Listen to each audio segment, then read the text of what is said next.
Hey everybody. This is a chapter uh, from Robert J. Alexander's book on international Trotskyism. Uh, this chapter is titled The Fourth International During World War II. I'm not going to read the way this kind of book is laid out. It's almost like an encyclopedia, so it'll have like an entry for each like country. And they're not really in any kind of like specific order other than like, well, they are like, but they're more or less in alphabetical order, I believe. So I'm not gonna read like this chapter, then that chapter, then that chapter. I'm just gonna pick around and read from it. And it seems like reading about the Fourth International is kind of like the the most macro level, you know. I don't need to, at this stage in the game, I don't need to know the absolute intricate details of each Trotskyist party in the world. I want to know how they came together.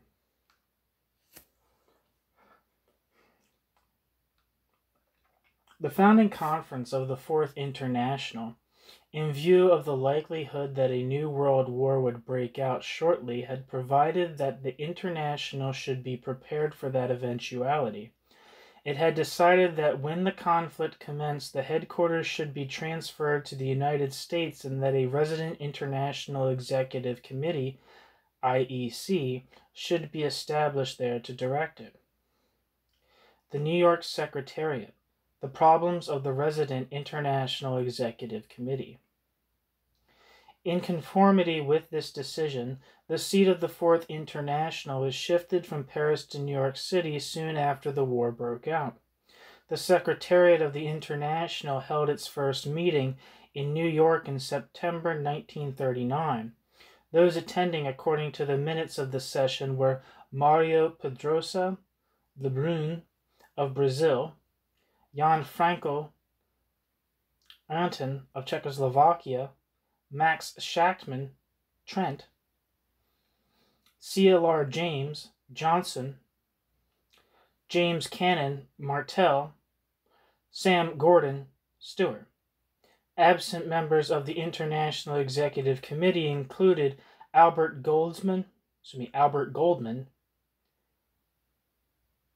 Falchois, who was in Paris, Oscar Fischer, Schussler, and Leon Trotsky, O'Brien or Cruz.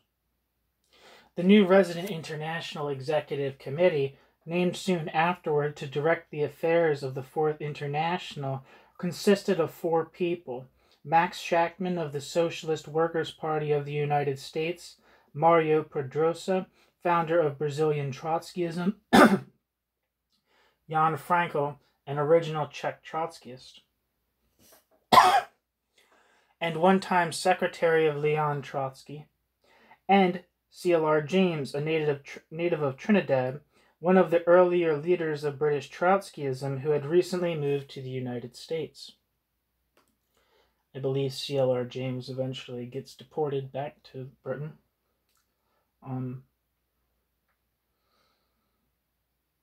It was also provided that other members of the International Executive Committee elected at the founding conference should be, quote, consulted, end quote, on important issues. The only ones who proved to be available for consultation were James Cannon and Vincent Dunn of the Socialist Workers' Party, the German Oscar Fischer, and Trotsky. The members of the resident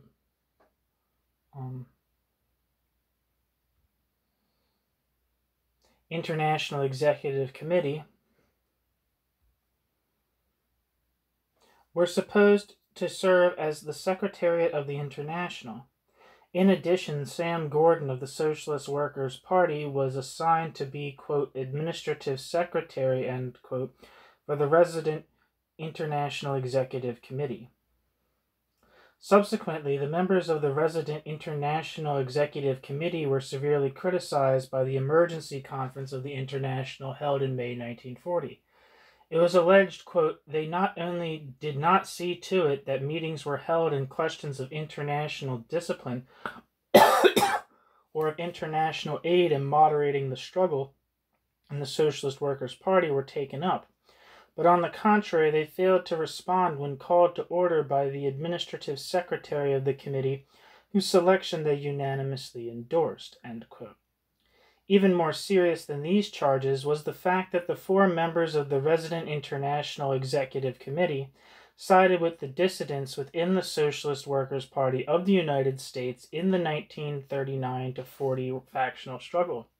The same, quote, statement, end quote, of the emergency conference already cited said that, quote, when the danger of split threatened the Socialist Workers' Party, they took sides with the splitters and joined them in the unheard-of proposition of allowing a group within the International to issue a public organ with a line of policy contrary to the principles of the Fourth International, end quote.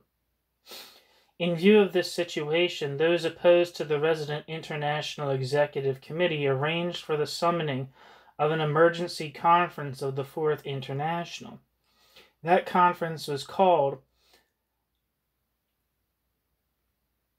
by the Socialist Workers' Party and the Mexican and Canadian sections of the International, and was officially endorsed by Trotsky, Fisher, Cannon, and Dunn.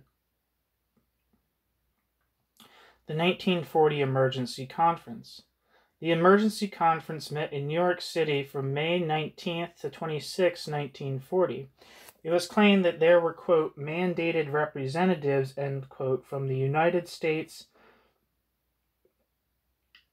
Canadian, Mexican, Spanish, Belgian, Puerto Rican, Cuban, German, Australian, and Chilean sections, and that, quote, statements, end quote, were received from those of Argentina and Uruguay. It met at a time when the German armies had already overrun Belgium, Luxembourg, and the Netherlands and were rapidly breaking the backbone of the French army in the Battle of France. The emergency conference had several purposes. One was to adopt a position for the International on the latest developments of the war. Another was to receive reports on the status of the various affiliates of the organization in view of the latest turn of events. Finally, and of most immediate importance for the organization, the conference had to replace the members of the Resident International Executive Committee who had defected as a result of the Shachtmanite split in the Socialist Workers' Party of the United States. Trotsky, although unable to be physically presented in writing that he was destined, in writing what was destined to be his last programmatic statement. This was the manifesto entitled The Imperialist War and the Proletarian World Revolution, issued by the conference. The document started by noting that, quote, Germany has unloosed all the furies of hell in a major offensive to which the Allies are replying in kind with all their forces of destruction, end quote, and noted that, quote, the Fourth International considers that now is the time to say openly and clearly how it views this war and its participants, how it evaluates the war policies of various labor organizations, and most important, what is the way out to peace, freedom, and plenty, end quote.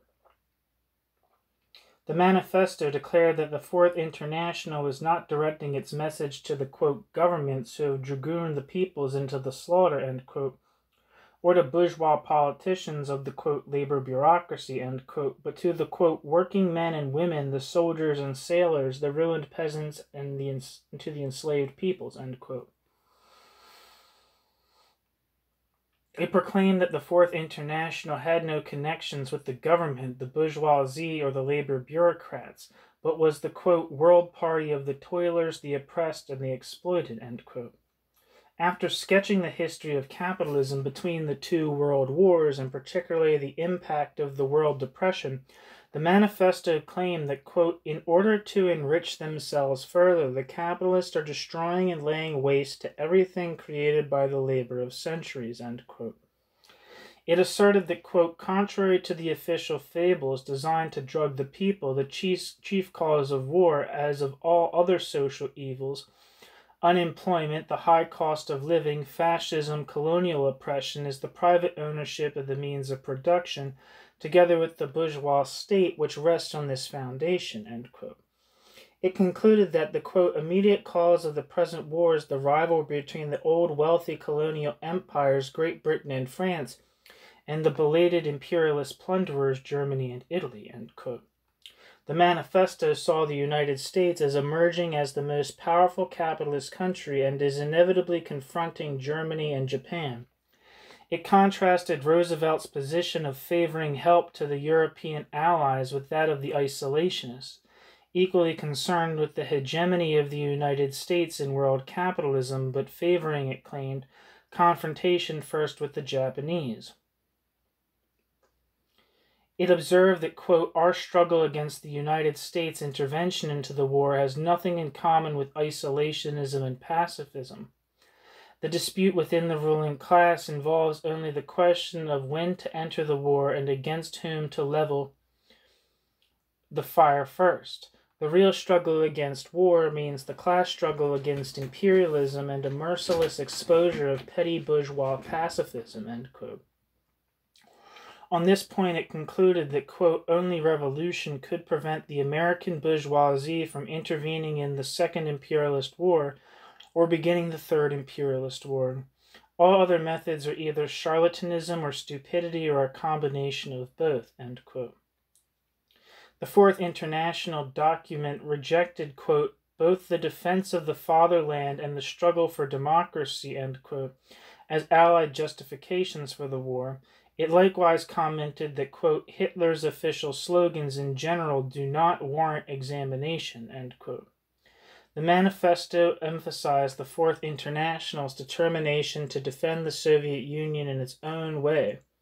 In contrast to Trotsky's earlier strong defense of the USSR's attack on Finland, it said that, quote, the invasion of Finland unquestionably aroused on the part of the Soviet populace profound condemnation, end quote, but added that, quote, the advanced workers understood that the crimes of the Kremlin oligarchy do not strike off the agenda the question of the existence of the USSR. Its defeat in the World War would signify not merely the overthrow of the totalitarian bureaucracy, but the liquidation of the new forms of property, the collapse of the first experiment in planned economy, the transformation of the entire country into a colony. Neither the people of the USSR nor the world working class as a whole care for such an outcome, end quote. The document added that, quote, the Fourth International can defend the USSR only by the methods of revolutionary class struggle. While waging a tireless struggle against the Moscow oligarchy, the Fourth International decisively rejects any policy that would aid imperialism against the USSR. The defense of the USSR coincides in principle with the preparation of the world proletarian revolution, end quote. It called for the, quote, revolutionary overthrow of Stalin's Bonapartist clique, end quote. The Fourth International went on to proclaim that, quote, by its very creation of enormous difficulties and dangers for the imperialist metropolitan centers, the war opens up wide possibilities for the oppressed peoples.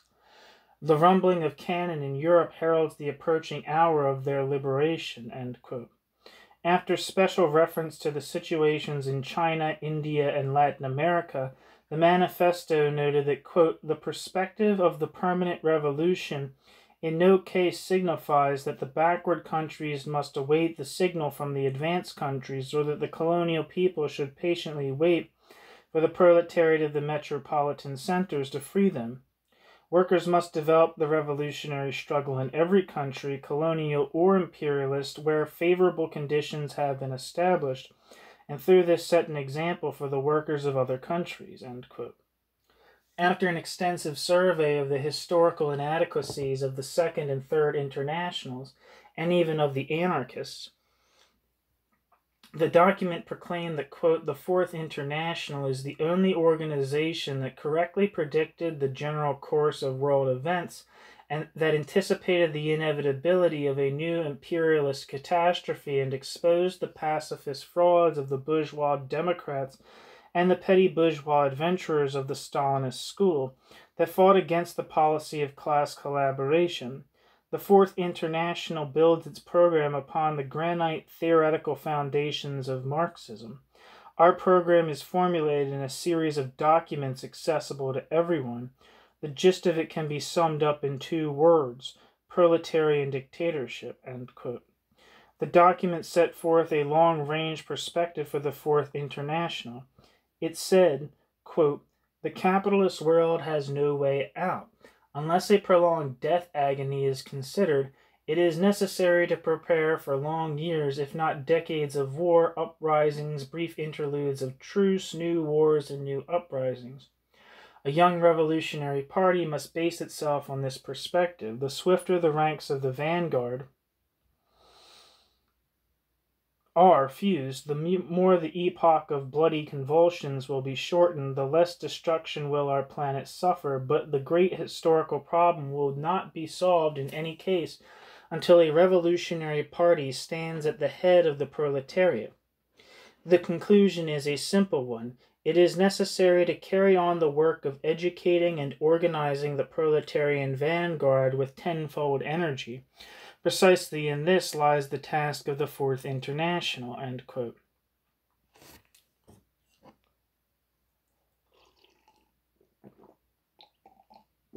The perspective of the Fourth International was a bright one according to the manifesto of the Emergency Conference. Quote, "The Fourth International in numbers and especially in preparation possesses infinite advantages over its predecessors at the beginning of the last war. The Fourth International is the direct heir of Bolshevism in its flower. The Fourth International has absorbed the tradition of the October Revolution and has transmuted into theory the experience of the richest historical period between the 2 imperialist wars. It has faith in itself and its future," end quote.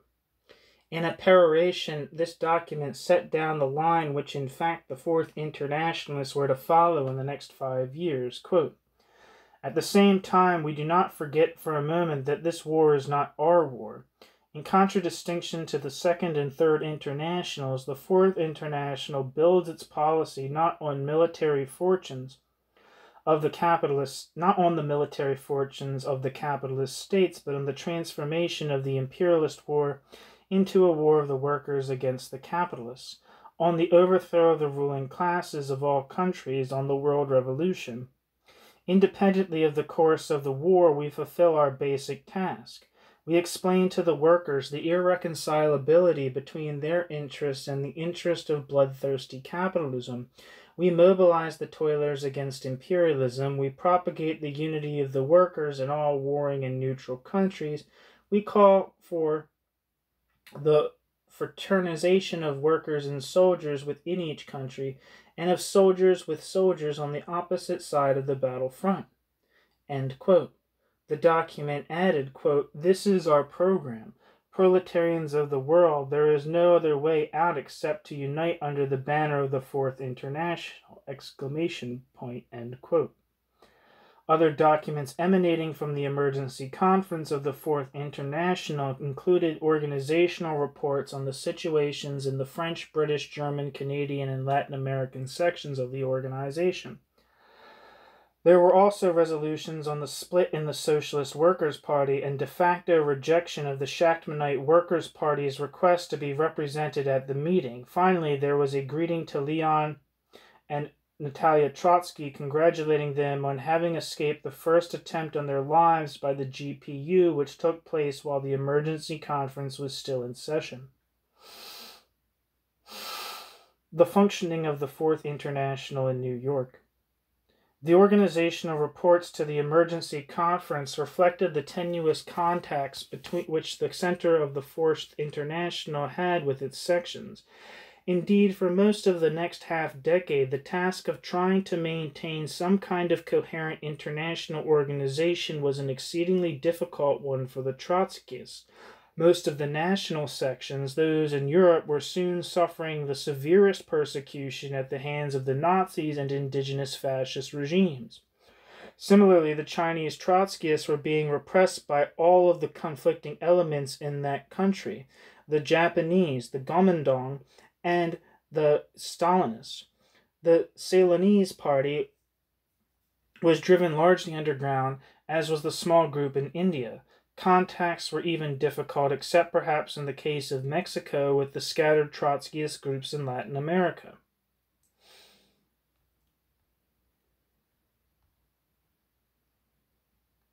Soon after the emergency conference, Jean van Heijenoort became the principal member of the Secretariat of the Fourth International. He was a young French Trotskyist who had for almost a decade been a secretary of Leon Trotsky in Turkey, France, and then again in Mexico. Jean van Heijenoort had come to the United States in 1939 and served during most of World War II as head of the Fourth International Secretariat. Rudolf Prager has noted that, quote, the presence of Jean van Heijenoort contributed to assuring a certain continuity and legitimacy to the SI. He was the best informed insofar as the experience of the international Trotskyist movement and knowledge of its sections were concerned, as a result of his long collaboration with Trotsky, which gave him a certain notoriety. His political contributions, his studies of conflict and European problems gave him authority. End quote. During this period, Van Heijenoort had two principal assistants. In the beginning, his aide was Sam Gordon, who in 1939 had been appointed, quote, administrative secretary, end quote. However, Gordon was a sailor and went off to sea, and he was succeeded by Bert Cochran, also a leader of the Socialist Workers' Party of the United States. For short periods, a German, Ludwig Suhl, a Russian who passed as a Mexican-American, A. Gonzalez, and an American, Charles Curtis, also served with the Fourth International New York headquarters. The work of the International Secretariat consisted mainly of correspondence with the Trotskyist groups in Latin America, Great Britain, China, Australia, and for a considerable period, France. Contact with the French Trotskyists was maintained through the port of Marseille via American Trotskyist sailors until the end of 1942. After the Germans militarily took over the quote unoccupied end quote France and seized Marseille, such contacts were ended. As a result of the break in relations with the French Trotskyists and the International Secretariat, found it hard to keep track of what was happening in the Trotskyist movement in continental Europe. As a consequence, for instance, the New York headquarters did not know about the European Conference of its affiliates held early in 1944 until many months later. Cut off from its affiliates in Europe, the Fourth International headquarters in New York perforce had to devote much of its attention to those sections outside the area controlled by the Axis powers. There was extensive correspondence with the British section, particularly about the question of the Trotskyists entering the Labour Party. Van Heijenoort even wrote articles under pseudonyms about the British Trotskyist situation. A good deal of the International Secretariat's correspondence during the war was with its Latin American affiliates, particularly those of Argentina, Chile, Mexico, and Cuba. In the case of Argentina, much of the Secretariat's activities concerned internal disputes within the section there, centering on Liborio Justo Quebracho. Although he was usually not officially a member of the International Executive Committee or the International Secretariat of the Fourth International, Terence Phelan, Sherry Mangan, played a key role in maintaining contacts between the New York headquarters and various national Trotskyist groups. Terence Phelan was a foreign correspondent working for the Lifetime Fortune Group and traveled widely in various parts of the world. Phelan seemed an unlikely Trotskyist contact man. He made full use of his expense account as an envoy of the Henry Luce Empire to live well in not too modest hotels, and had an outgoing personality. Fallon lived a double life, writing for the loose publications as Terence Fallon, and at the same time reporting to the Fourth International and writing for its publications as Sherry Mangan. In the immediate pre-war period, Fallon was stationed in Paris. Fallon served, certainly surreptitiously, as, quote, a technical secretary, end quote, for the International Secretariat of the Fourth International in 1938 to 39. Rudolf Prager has noted that, quote, in his capacity as journalist, he could carry out very useful tasks when the French organization had to enter into clandestiny, end quote. Prager added that, quote, his reports in Paris, a deserted city which he was one of the rare people not to abandon just before the entry of the German troops, were very successful. He helped with the reconstitution of the Trotskyist organization in the first weeks of the occupation until his expulsion by the Nazis on August 17, 1940, end quote. Subsequently, Fallon was assigned as a Time Life Fortune journalist in South America. There he intervened extensively in efforts to reunite divided Trotskyist groups in Argentina and Chile, and he had some temporary success in this endeavor. United States tailors belonging to the Socialist Workers' Party were another important contact between the international headquarters in New York and Trotskyist groups in various countries. Rudolf Prager has noted that, quote, the, quote, maritime fraction, end quote, of the party grew considerably during the war and included between 100 and 150 militants who transmitted information and documents to their comrades in India, Australia, South Africa, the Antilles, I don't know if I'm saying that right, Cuba, Great Britain, France, and Italy. 7 militants perished in the high seas, end quote. Prager noted that the ranks of these American Trotskyist seamen included Joseph Hanson, Sam Gordon, Frank Lovell, and George Clark.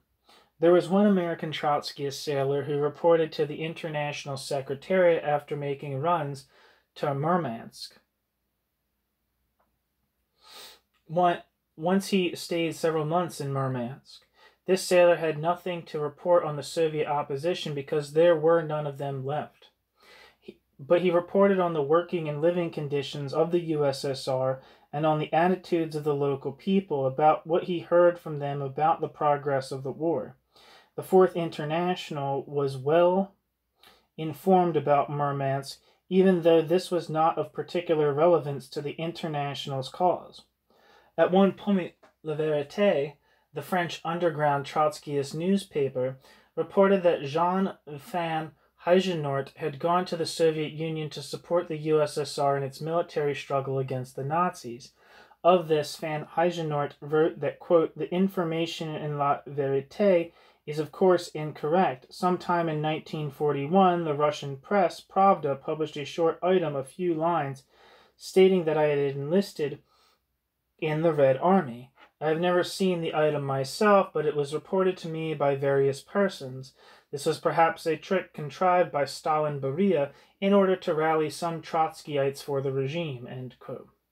Another activity of the New York headquarters of the Fourth International was the issuance from time to time of the International Bulletin, which was distributed to all of the sections with which the International Secretariat was able to maintain contact. 3 numbers of the bulletin were issued in 1940, 4 in 1941, 2 in 1942, none in 1943, and only 1 each in 1944 and 1945. Rudolf Prager has suggested that growing differences of Jean van Huysenoort with the leaders of the Socialist Workers' Party explain the paucity of issues of the bulletin during the last years of the war. Manifestos of the International Committee of the Fourth International.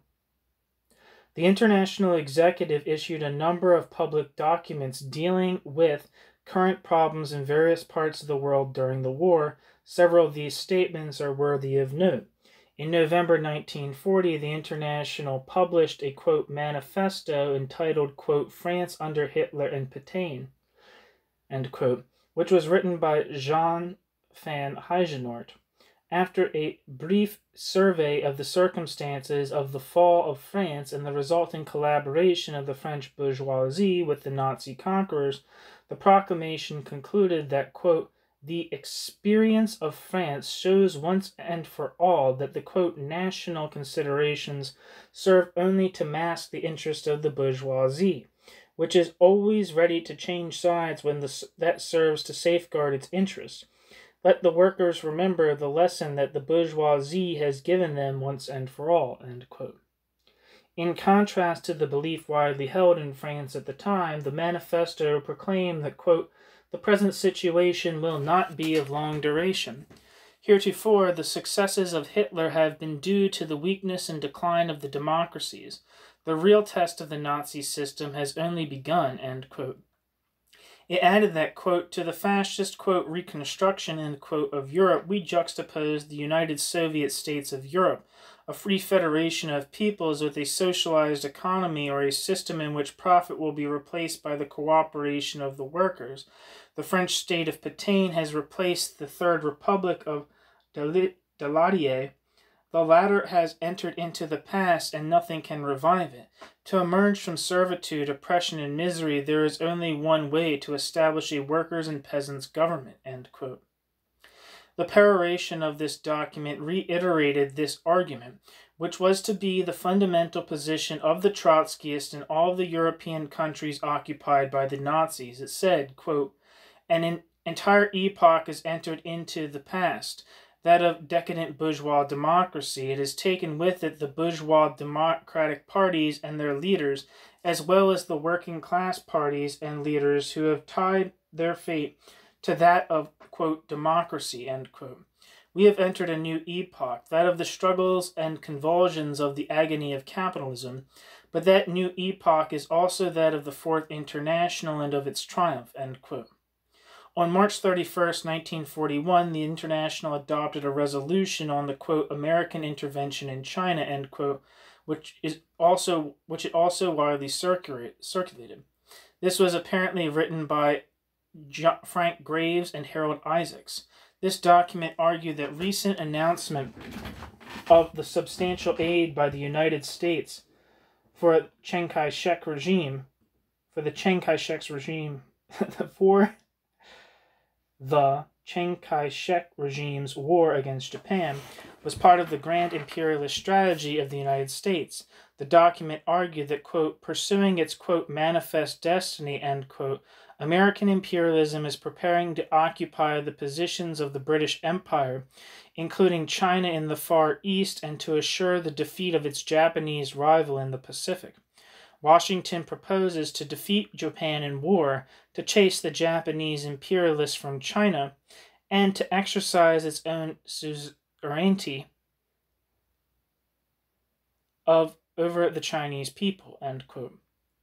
The Fourth International therefore warned the Chinese workers against the implications of United States, quote, aid, end quote, to China in the war then in progress. However, although denouncing the supposed intentions of the Chiang Kai-shek government to accept USS suzerainty in place of that of Japan, the Fourth International proclaimed that, quote, revolutionaries will not, quote, punish, end quote, Chiang Kai-shek by declaring themselves, quote, defeatist, end quote, in the war of China against Japan. They will continue to support the defense of China in spite of and against the Chinese bourgeoisie, end quote.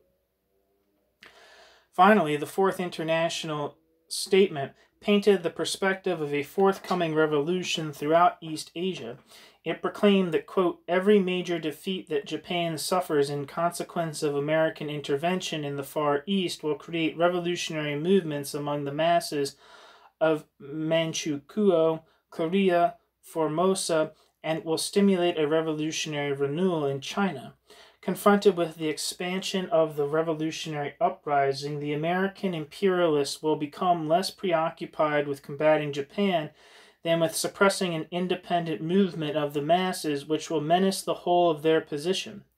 Just as the war against Japan has brought Chiang Kai-shek to become an instrument of American imperialism, The masses of China, allied with their class brothers in the Japanese Empire, will advance in the direction of social revolution, end quote. After the Soviet Union was invaded by Nazi troops, the Fourth International issued on August 1941 a document entitled Manifesto for the Defense of the USSR, written by Jean van Heijenoort. This began, quote, "The USSR is at war. The USSR is in mortal danger. In his desperate struggle to open the world to German imperialism, Hitler has turned toward the East, hoping for a rapid victory to reinforce his military and economic positions. In the hour of supreme danger, the Fourth International proclaims that it has constantly said to the workers. For the defense of the USSR, to defend the Soviet Union is the elementary duty of all workers loyal to their class," end quote. The manifesto repeated the classic Trotskyist criticism of the, quote, "Soviet bureaucracy," end quote, and Stalin, arguing that they were largely responsible for the situation facing the Soviet Union because of their betrayal of the revolution, both at home and abroad through the Comintern. It was very critical of Stalin's latest turn towards an alliance with Churchill and Roosevelt and his fighting the war under the banner of Russian nationalism rather than of world revolution. However, the Fourth International document claimed that, quote, "In spite of all the crimes of the bureaucracy, the Revolution of October, which led all the peoples of Russia to a new life, is not yet dead. The worker and the kolkhoznik know well what would be the significance of the victory of Hitler. It would be the seizure of the economy by the German trusts and cartels, the transformation of the country into a colony, the end of the first experiment of a planned economy outside of the system of capitalist profit, the ruin of all hopes that they are not going to permit," end quote. As for the Fourth International's own position, the document said that, quote, "What the Soviet worker discerns with his class instinct, the Fourth International has not ceased to proclaim, for the unconditional defense of the Soviet Union. We defend the USSR independently of the betrayals of the bureaucracy and in spite of its betrayals. We do not insist as a condition of our support such or such a concession on the part of the Stalinist bureaucracy, but we defend the USSR with our methods. We represent the revolutionary interests of the proletariat, and our aim is the revolutionary class struggle. The imperialist allies of the Kremlin are not our allies. We continue the revolutionary combat, including that in the, quote, democratic, end quote, camp," end quote.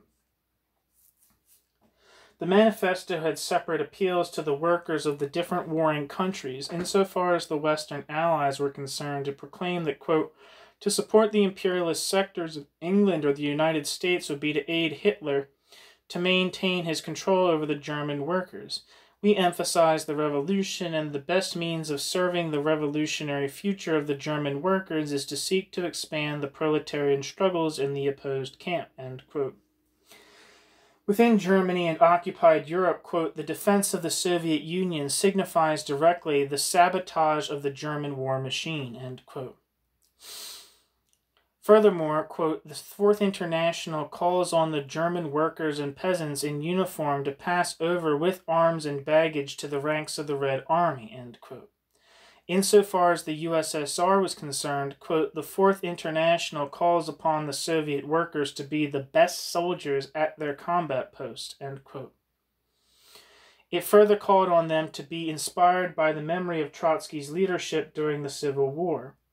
As for the struggle against Stalin, the Fourth International Proclamation said that, quote, "The war does not end our struggle against the bureaucrats, but makes this struggle more necessary than ever. For the defense of the USSR, formation of Soviets of workers, peasants, and soldiers, that is our rallying cry, but our struggle against the bureaucracy remains subordinate to the war against imperialism," end quote. "It must remain a political struggle," end quote. The assembling of cadres and organization of the Soviet section of the Fourth International, end quote, was proclaimed to be, quote, "the first task of the present hour," end quote. On September 26, 1942, following breakdown of the negotiations between the British government, represented by Sir Stafford Cripps, and the leaders of the Indian National Congress, and the declaration by the Congress of a campaign of civil disobedience against the British, the Fourth International issued a manifesto to the workers and peasants of India. According to Rudolf Prager, this document was largely written by Felix Morrow of the U.S. Socialist Workers' Party. This manifesto cited early proclamations of the Fourth International and Trotsky in support of the Indian independence movement.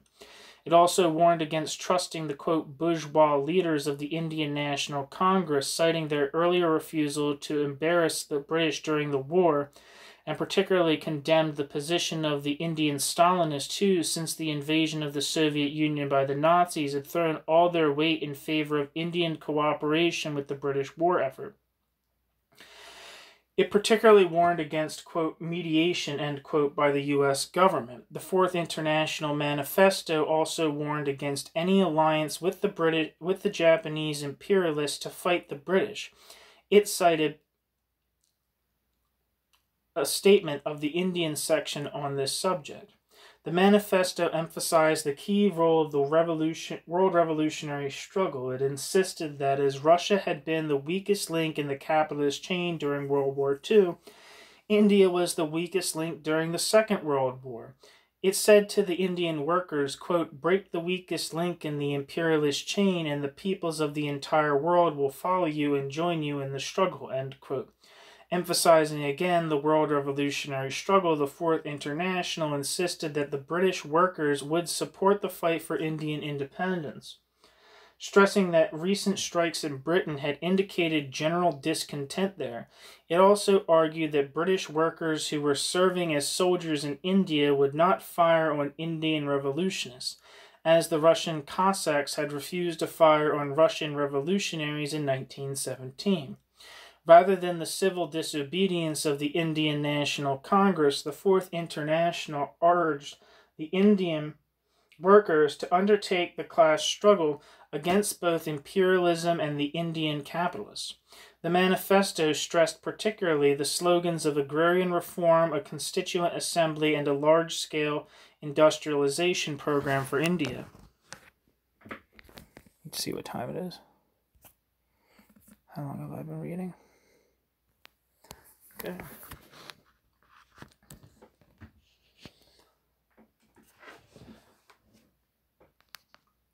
Finally, the Fourth International insisted on the need for a vanguard party to lead the Indian Revolution.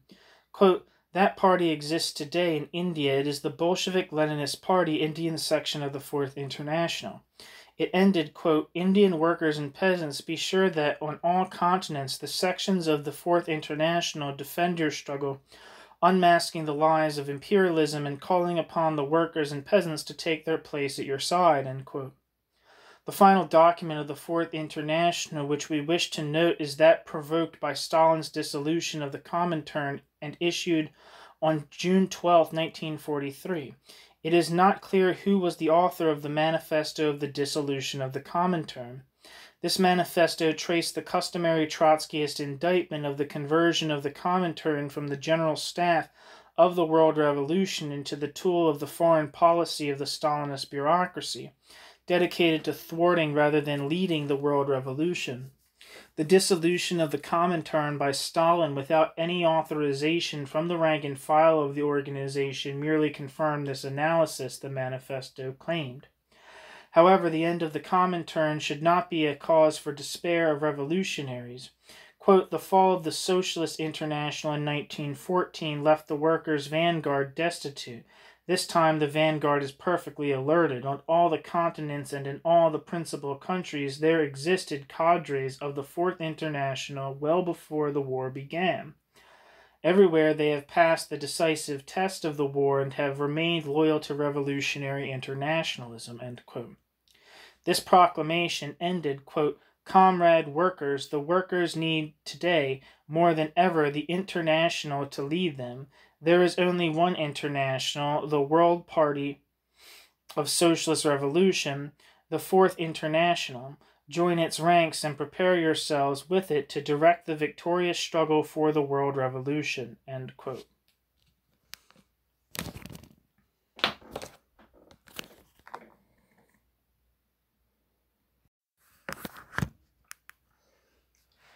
The Fourth International's wartime line. The general line of the Fourth International during World War II was well reflected in these statements of its International Executive Committee. It followed closely the position which the founder of the International, Trotsky, had preached during the years in which he had nursed the organization into existence. First of all, except in the cases of the Soviet Union and China, the Fourth International preached, quote, defeatism, end quote, to the workers of all the warring countries. World War II was simply presented as a continuum of World War I, a mere struggle among imperialist nations over markets and colonies, with the victory of neither side being advantageous to the workers. Therefore, the International advocated opposition on the part of the workers of all capitalist nations to participation of their own countries in the war. The only exception to this was China, where the war was seen as a struggle of a, quote, semi-colonial, end quote, nation against an imperialist aggressor and therefore worthy of support, but without the workers and peasants giving any political backing to the Chiang Kai-shek regime. Second, the policy of the International was one of insisting on the essential similarity of the democratic and fascist regimes. Both were instruments of control by the bourgeoisie, which stood quite ready to cast aside all democratic pretense and install fascism when to do so would serve its interests.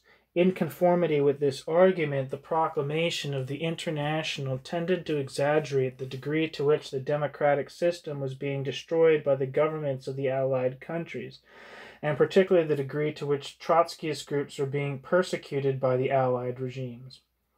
Following from the alleged sameness of the democratic and fascist regimes, the Fourth International vehemently opposed all loyalty of workers to their particular nation. Even in the cases of the Nazi-occupied nations of Europe and of China, the struggle against the military occupation should always be carried out in the name of the world working class revolution, never in terms of defense of their homelands. Another constant theme throughout all of the Fourth International's wartime propaganda, as reflected in the documents we have cited, was that of converting the international war into a civil war in each belligerent country. This position was closely linked to the belief that World War II and World War I were essentially the same, so that the position advocated by Lenin and Trotsky in the first conflict was equally applicable to the second one. Quote, defense of the Soviet Union, end quote, was another constant in the International's wartime position. Without giving up the struggle against the Stalinist, quote, bureaucratic, end quote, regime in the USSR, that struggle had to be subordinated for the time being to the military defense of the country. However, outside the Soviet Union, it was argued the best defense of it was to be found in the spread of the world revolution, which would bring about the fall not only of all major capitalist regimes, but also of the Stalinist bureaucracy itself. A lighting of the fires of revolution in the capitalist countries, it was argued, would rekindle the same blaze in the USSR itself, bringing about the reestablishment there of the, quote, workers' democracy, end quote, which had been destroyed by Stalin and the bureaucrats. Another fundamental position of the Fourth International during the war was the insistence on the conflict signaling the death of international capitalism. The capitalist system could not survive the war as the dominant economic, social, and political world order. On the contrary, it would inevitably be swept away by the proletarian revolution. The Trotskyists also argued that, along with capitalism, the Second and Third Internationals were doomed because of their long history of aiding and abetting international capitalism. The Fourth International constantly insisted that the workers had learned the lesson the Fourth International constantly insisted that the workers had learned the lesson that they could no longer depend on the leadership of the traditional working class parties, and were now turning their backs on those parties and eagerly seeking new leadership. These assertions inevitably led the Fourth International leaders to the conclusion that the future was in the hands of their movement. Admitting their present weakness, they argued that as the revolutionary situation developed, the national sections of the, quote, World Party of the Socialist Revolution, end quote, would rapidly expand with that situation, and the workers would inevitably turn to them for leadership. In spite of their weakness in numbers, it was argued, the sections of the Fourth International and the, quote, World Party, end quote, itself were eminently prepared to seize this leadership because only they had consistently had the correct revolutionary line and had foreseen the events which had led up to the war and which would result from it. Furthermore, they had already developed the leadership cadres which were necessary to put into execution the correct line of the Fourth International. Weaknesses of the Fourth International position.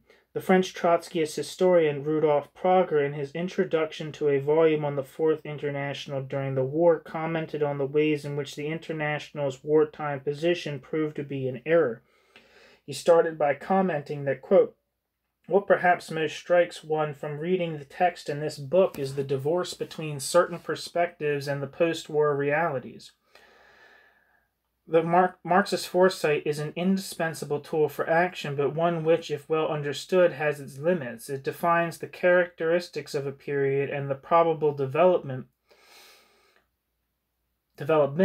which guide political action and the choice of slogans. It is by no means a prophecy which pretends to describe the future, which will always be infinitely richer, more unexpected, and more capricious than the best predictions, end quote. Rudolf Prager noted at least 3 areas of misjudgment of the Fourth International leadership. These were the survivability of Stalin and the Soviet bureaucracy, the loyalty of the workers to nationalist conceptions, and their loyalty to the traditional workers' parties and union movements. Concerning the first of these issues, Prager noted that, quote, a crucial point difficult to understand touches the capacity of resistance of the Soviet bureaucracy in such a storm. As a transitory phenomenon with little stability supported by certain international forces, the power of the bureaucracy did not seem able to survive such an upheaval. In the opinion of Trotsky, in that hypothesis, Stalinism must suffer a fatal coup which would increase the chances of the Fourth International to change into a mass organization, end quote.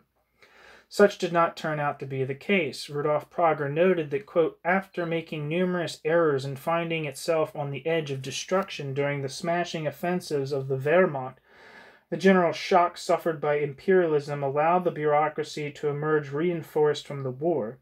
The prestige of Stalinism, its hold on the masses, and then its counter-revolutionary capacity accrued to a degree unknown until then. This is one of the factors which limited the fundamental revolutionary wave of 1943 to 1947 and which checked it, end quote. Nor did the Trotskyists foresee the hold of nationalism on the working class of the countries occupied by the Nazis. Prager noted that, quote, upon coming out of the Nazi terror, the deportations and summary executions aroused nationalist sentiment was widely diffused across class frontiers. The enthusiasm for the liberation and the delirious reception of the, quote, liberators, end quote, left little room for anti-imperialism, end quote. Prager added that, quote, because of this, aroused in part by the ultra-chauvinist campaigns of Stalinism imbued by its new role as a party of the government, the impact of revolutionary action was limited, end quote. Finally, the Fourth International misjudged the loyalty of the workers of Europe to the traditional working-class parties, according to Prager. Prager noted that, quote, the workers don't change organizations in the way they change the brand of automobile. It is not sufficient to make them move just to brandish a new flag, a new program, no matter how correct it may be. Even if dissatisfied and distrustful with regard to the party to which they belong, they only resort to change in the last extremity, end quote. Prager explained why this was so, quote, it is for the simple reason that these organizations constitute their instruments of daily defense and struggle, which they are only willing to replace if they appear to be irremediably weakened and if a new group sufficiently strong and credible, having already proven itself, is able to attempt to take their place, end quote. He added that insofar as the development of the Fourth International sections into parties which could supplant those of the Second and Third Internationals was concerned, it could not be done, quote, by the simple means of progressive expansion, end quote. Rather, quote, the development of such parties presupposes that the traditional organizations are so enfeebled by profound crisis as to provoke the departure of entire layers of their membership. It was thus that the communist parties were most often formed, and although there is no immutable rule about the matter, one can suppose that the situation will be about the same for the parties of the Fourth International, end quote. Problems of the New York headquarters of the International. The role and activity of the International Secretariat in New York declined during the last years of the war. This was due not only to the fact that Jean van Heijenoort and Bert Cochran were the only people left to man the International Secretariat office, but also to the development of a factional dispute within the Socialist Workers' Party and increasing difficulties which van Heijenoort in particular had with the leadership of the Socialist Workers' Party. In a confidential memorandum which he presented shortly after the end of the war, van Heijenoort says that, quote, the political sterility of the International Secretariat is an established fact of long duration. I reserve for another occasion this history and the responsibility of the leadership of the Socialist Workers' Party, but the fact itself is sufficiently evident, end quote.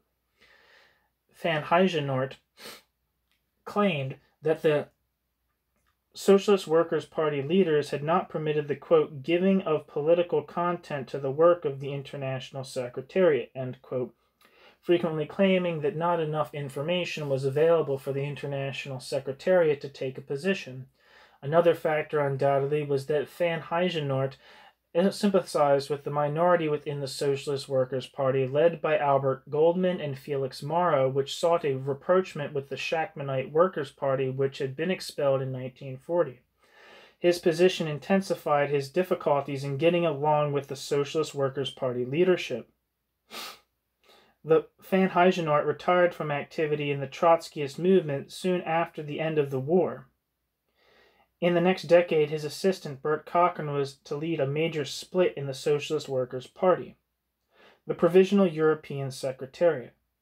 Towards a European Conference of the Fourth International.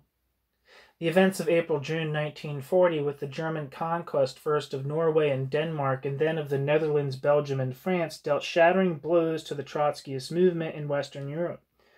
All driven underground, they faced immense difficulty not only in maintaining their individual national organizations intact, but even more in re-establishing and maintaining relations among those organizations and of all of them with the Fourth International outside Europe.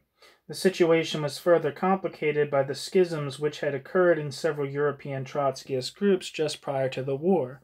The Millennier faction of the French Trotskyists, the Parti Communiste Internationaliste, in preparation for the war, had sent 3 people to Belgium as early as February 1939, Pierre Frank, Raymond Molinier, and Rudolf Prager.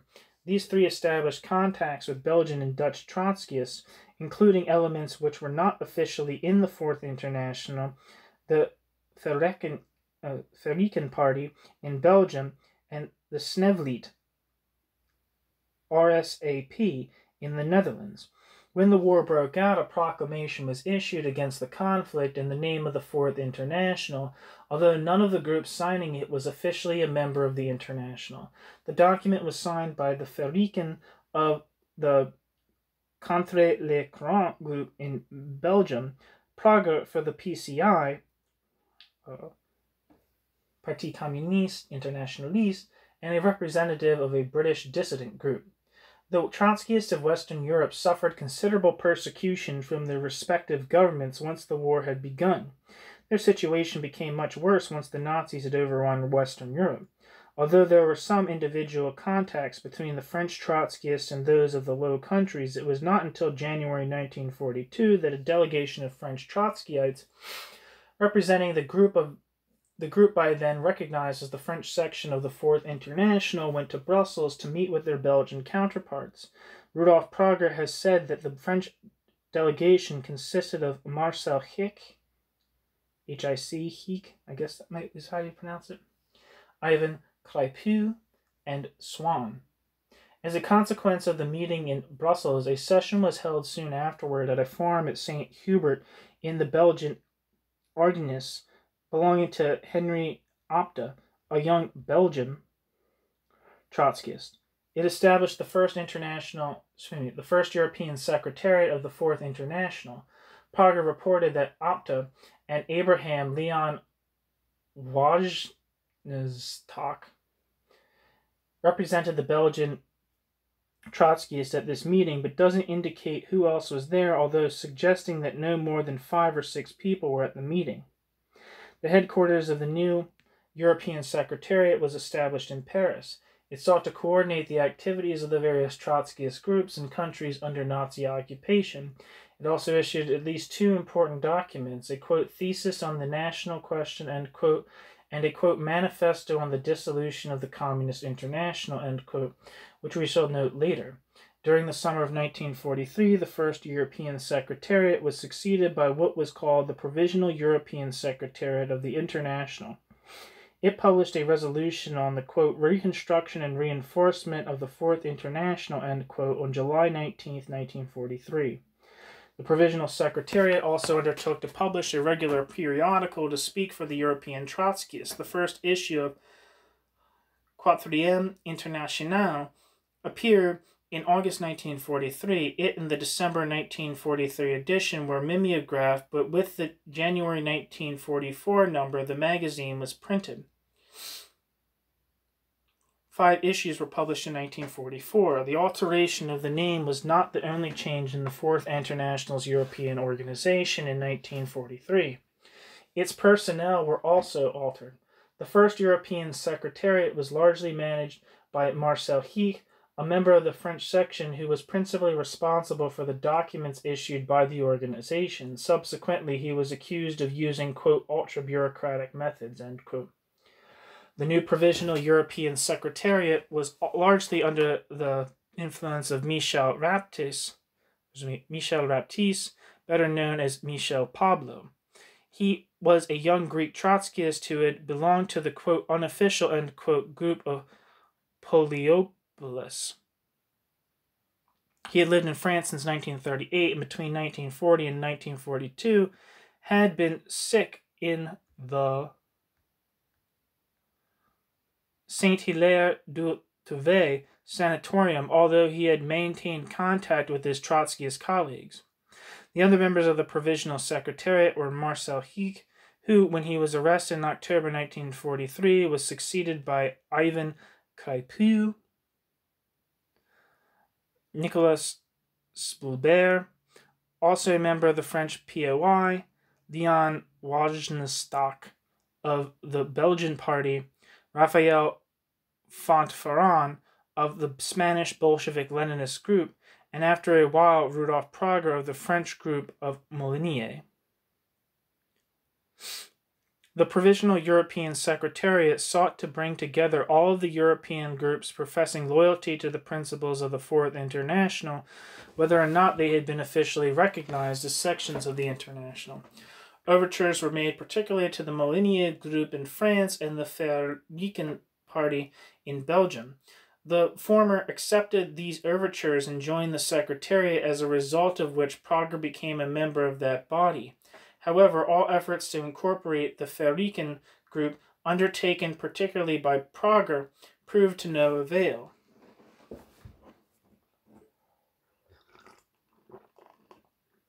Principal attention was paid by the Provisional European Secretariat to trying to reconstruct a German affiliate. We have indicated the success of this effort in our discussion of the French and German affiliates of international Trotskyism. The Provisional European Secretariat also worked to reunite the French Trotskyists. A joint committee of the Secretariat and the 2 principal French groups, the POI and the Molinierists, were established. At that point, Prager joined the Secretariat representing the Molinier faction. Subsequently, negotiations were expanded to include the, quote, October, end quote, group and the small element led by Barta. The former joined in the final unification of French Trotskyism, although the Barta group did not. Documents of the European Secretariat. The most controversial document issued by the European Trotskyists in the name of the Fourth International was the Thesis on the National Question, issued by the European Secretariat in July 1942. It was in fact written by Marcel Hick, then the leading figure in the French Trotskyist underground. It was subsequently repudiated by the European Trotskyists. The European Conference of early 1944 condemned it as a, quote, social patriotic deviation incompatible with the program of the Fourth International, end quote, a strong statement. Although Rudolf Prager thought that the conference was condemning an earlier statement by the French Trotskyists in its resolution, as well as the proclamation issued in the name of the European Secretariat. The thesis started by tracing the growth of nationalism as part of the evolution of capitalism. However, it added that in the present epoch, nationalism was neither progressive nor reactionary per se. What it was depended on its social content. It also stressed the need to support the anti-imperialist struggle of the colonial and semi-colonial countries subject to the European empires, as well as that of the oppressed nationalities of Europe itself, such as the Ukrainians in Poland, Croats in Yugoslavia, etc. The document also stressed the need for, quote, the quote, revolutionary party, end quote, to put forward class struggle ideas within any nationalist movement. It likewise strongly attacked the, quote, nationalism of Radio London, end quote, and strongly denounced the chauvinism of Communist Party's appeal to the nationalist feelings of the people of the Nazi-occupied countries. In these parts of the thesis, there was relatively little which could be interpreted as being in conflict with the orthodox Trotskyist position. However, there were other portions about which this was not true. The thesis proclaimed that, quote, the Marxist revolutionaries could not therefore neglect the justified national arguments of the masses, end quote. Elsewhere, it argued that, quote, the national movement has in Europe a fundamentally different character from the reactionary and imperialist nationalism of London. It is one of the fundamental forces which prepares and matures the revolutionary crisis in Europe. The national movement of the masses, far from having strictly nationalist roots, plunged into one of the most fundamental contradictions of the capitalist system and the imperialist epoch. It is first of all the manifestation, under the form of nationalism, of the radicalization of the petite bourgeoisie, a new expression of the revolt of the middle classes against large financial capital, end quote. This argument was expanded by the thesis when it said that, quote, in a general way, in spite of the reactionary character of its demands, the national movement can play a progressive role in the revolutionary crisis which is about to begin, in that it will launch great masses of the population in the political arena, aligning them practically against the domination of imperialism. The characteristic of the great historic crisis is exactly to launch into struggle against the existing order those who before participated in the exploitation of the masses, but who, newly joining the struggle against the regime, provide the members of the first wave of revolution, end quote. The thesis re-emphasized the leadership which the petty bourgeoisie would first give to the inevitable revolutionary wave. It argued that, quote, disorganized and disoriented, strongly hit by misery and unemployment, the proletariat can only regroup within the national movement of the petite bourgeoisie. The legal and illegal attempts at regroupment are at first effected in function of national issues. But very quickly, the labor movement has assumed throughout Europe its own features, although the nationalism and anti-fascism remain one of the very fundamental characteristics. It is very quickly oriented towards autonomous class action, undertaken with methods appropriate to the working class, end quote.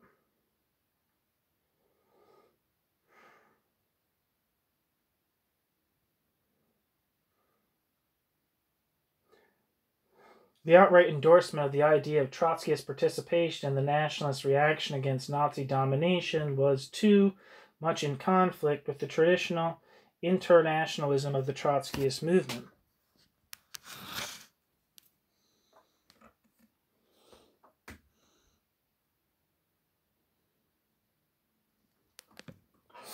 All of its reservations, warning of danger, and denunciations of chauvinism were not enough to save it from the taint of heresy. The manifesto of the European Secretariat on the occasion of Stalin's dissolution of the Communist International was according to Rudolf Prager, was also written by Marcel Heek and was published as a pamphlet, was extensive but quite orthodox in Trotskyist terms. It largely conformed with the resolution adopted independently at about the same time by the New York headquarters of the Fourth International. The European Secretariat argued that this decision of Stalin is not only the crowning of 20 years of abandonment of principles and capitulations to imperialism, it poses the problem of the whole future of the revolution as the moment when the capitalist world is cracking everywhere. At the moment when the capitalist world is cracking everywhere, quote, the gesture of Stalin constitutes a veritable betrayal, end quote. Nevertheless, the European Secretariat argued, quote, Stalin, no more than Churchill or Roosevelt, no more than Hitler or Franco, can stop the class struggle. He has killed the Third International with his hands. Already, the Fourth International rises to replace it. The Fourth International is not just a hope, it is not only something which tomorrow might take form. It already exists, suffers, and struggles in 30 countries. The masses will join forces tomorrow under its banner, and tomorrow it will triumph, end quote. The most striking feature of the manifesto was its discussion of the Soviet Union. It argued, quote, the dissolution of the Communist International constitutes in this way a particularly decisive step in breaking the last formal tie uniting the USSR and the world proletarian revolution, making National Socialism the official doctrine of the Soviet state. But the Soviet masses have not consented to such enormous sacrifices in order for the worker state to be replaced by imperialist exploitation of a colonial type. To the program of bourgeois counter-revolution of imperialism, the masses oppose the program of political revolution. They want to chase the bureaucracy from power, take in hand the administration of the economy through workers' and peasants' committees. This program, which is that of the return to the tradition of October, is that of Trotskyism, that of the Fourth International, end quote. Subsequently, the Provisional European Secretariat issued manifestos greeting the uprising of the Italian workers at the time of the fall of the Mussolini government, calling for solidarity with the German workers, deploring anti-German chauvinism and the bombing of open cities in Germany by the Allies. The Provisional Secretariat also issued a proclamation about the partisan movement in December 1943. The European Conference of the Fourth International. The intention of the Provisional Secretariat to organize a European Conference of the Fourth International was announced in the first issue of Quatrième International, dated August 1943, in a document entitled, quote, Resolution, Reconstruction and Reinforcement of the Fourth International, end quote. The resolution announced that, quote, this conference will bring together all the revolutionary tendencies, fractions, or parties which accept or which are evolving towards the principles of the Third International of Lenin and Trotsky, as well as the fundamental ideas enunciated by the primitive nucleus of the Fourth International in its transition program, and which recognized the need for new parties and the new international, end quote.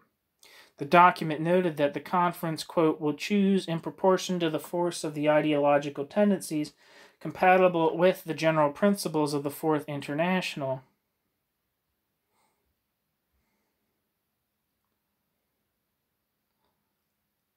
An enlarged executive committee and a limited secretariat expressing the political line of the majority of the conference, end quote.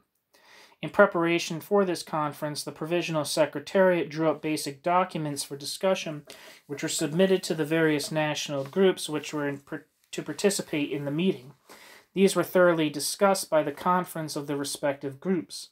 The European Conference finally met for 6 days early in February 1944 in an isolated farmhouse at Saint-Germain-la-Patrie near Beauvais, belonging to French Trotskyists Daniel Matt and Louis Dalmas.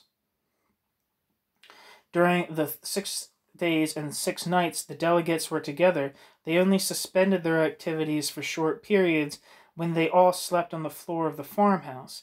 They did not leave the building during the whole time. 14 delegates attended the European Conference.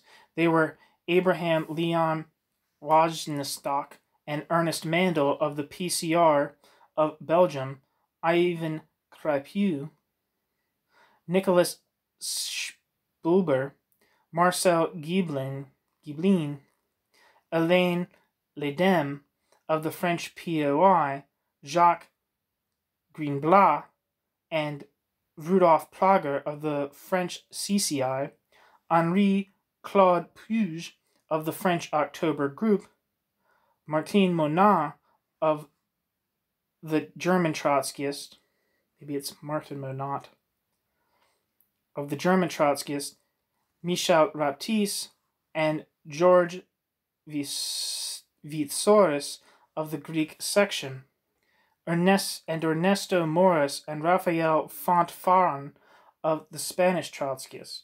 Much of the discussion was taken up with the problem of reunifying the French Trotskyists, a task which was finally largely achieved.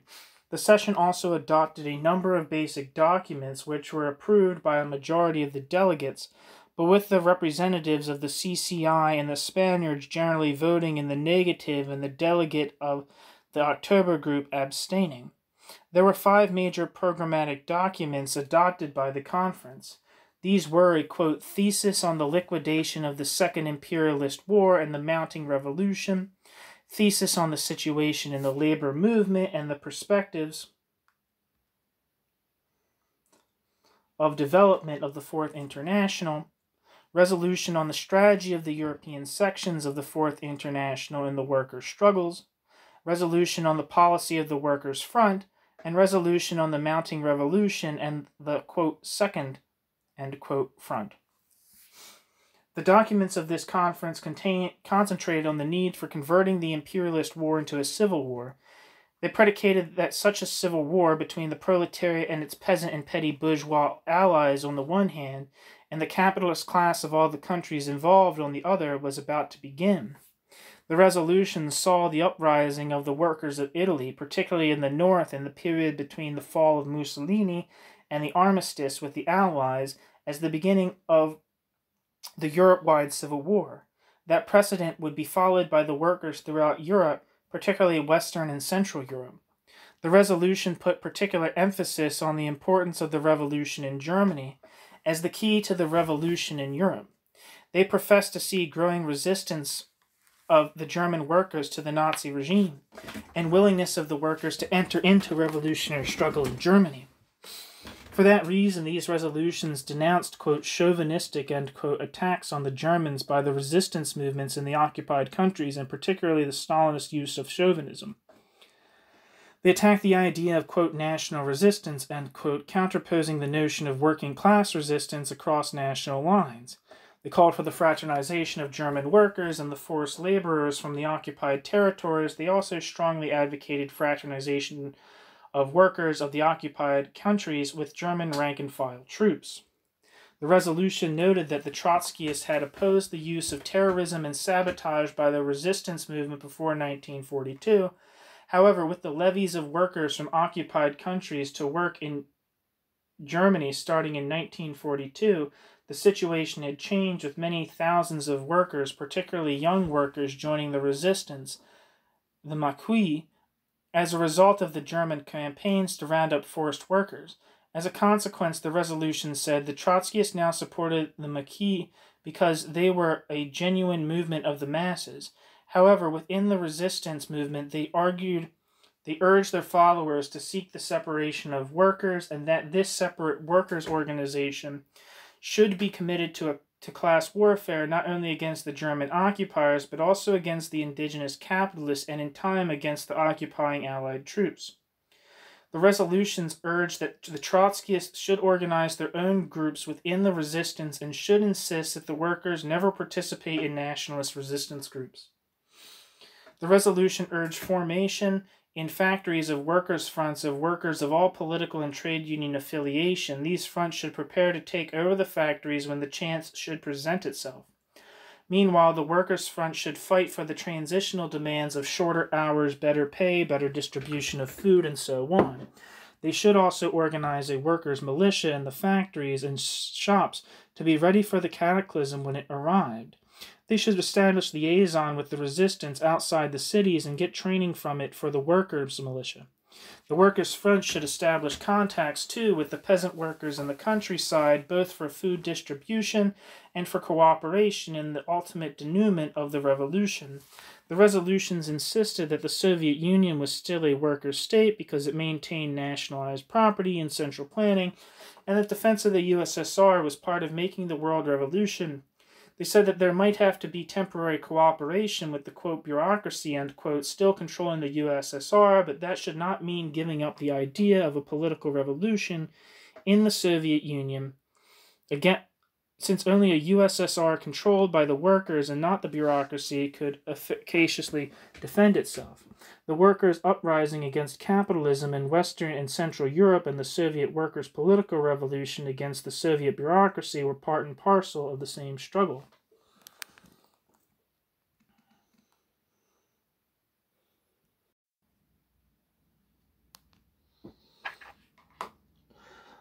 While urging support of the USSR, the resolutions opposed sabotage and similar activities designed to prevent materials getting to the German armies in the East if such actions would imperil the revolutionary struggle in Western and Central Europe. The revolution of the workers of Central and Western Europe, the resolutions insisted, was the greatest possible aid which could be given to the Soviet Union. However, sabotage on a mass scale was permissible. The resolutions recognized the current weakness of the Trotskyist groups. However, they pictured the Fourth International as existing throughout the world and carrying on a united struggle for the revolution. They insisted on the need for the revolution to be led by a Bolshevik-Leninist party, but insisted that that party already existed and that it would inevitably grow and take control of the movement as civil war developed in Europe.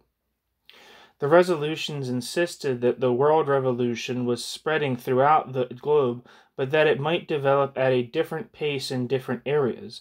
They maintained that the key to the world revolution was the revolution in Europe, which was just over the horizon.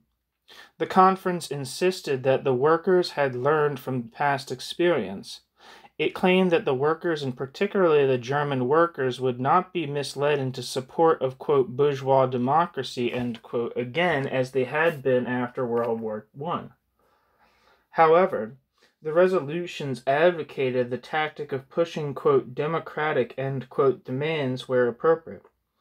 Under certain circumstances where the workers were not yet in a position to seize power themselves, it might be reasonable to call for a constituent assembly.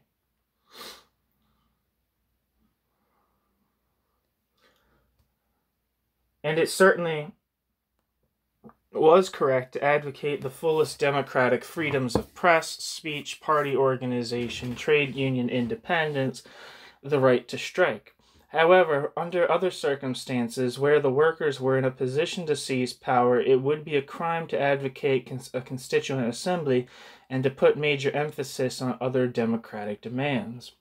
The conference documents clearly drew a parallel between the immediate future and what was happening between 1917 and 1919. With this in mind, the resolutions urged formation of councils of workers in the factories, councils of peasants, and councils of soldiers in the armed forces. The revolution would come when these councils, Soviets, seized power and reorganized the political life and economy of the various countries of Western and Central Europe. The resolutions warned against the attempts by, quote, reformists, end quote, to convert the Soviets into mere trade unions. They warned against, quote, apoliticism, end quote, in workers' organizations in the factories. They advocated that the basic units of the factory committees should be small groups of 3 or 4 workers with liaison among these groups and liaison among various factories, with the establishment ultimately of regional and national groups in preparation for the ultimate seizure of power. They emphasized the need for democracy within the various workers' organizations. While recognizing that middle-class elements had been moved to revolt against their oppressors, the resolutions warned that there remained vestiges of reactionary ideas in the middle class, such as chauvinism and a desire to return to the past. The workers' group should cooperate with middle-class rebels but push them toward the only worthwhile objective, the socialist revolution. The conference documents laid great stress on the idea that the Allies, in their fight against the Germans, were very conscious of the possibility of a workers' revolution emerging from the collapse of the German forces, and that the policies of the Allies were particularly designed to prevent that from happening. This was the explanation for the Allies' insistence on complete German surrender and their equating the German workers with the Nazis. It was also the explanation for their making deals with Darlan and Badoglio.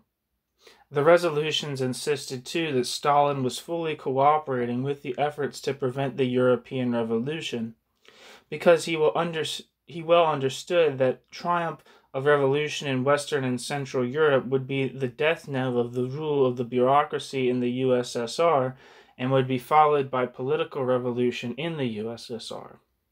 The resolutions emphasized the class struggle going on in the Allied countries, and that the English and American workers would support the revolution in Europe and were backing the war because they were anxious to defend the Soviet Union. The conference urged fraternization with Allied troops when they landed.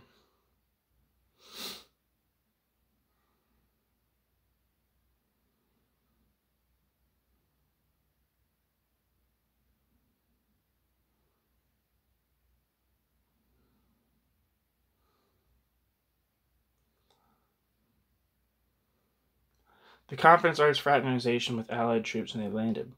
The Allied leaders, the resolutions insisted, wanted to extend the war as long as possible to undermine revolutionary possibilities and weaken the USSR.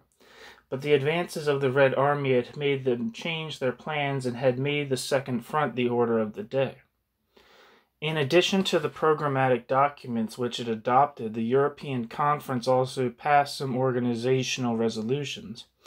One was a document calling for all European Fourth International's affiliates to have, quote, internationalist, communist, end quote, in their names, followed by, quote, section of the Fourth International, end quote.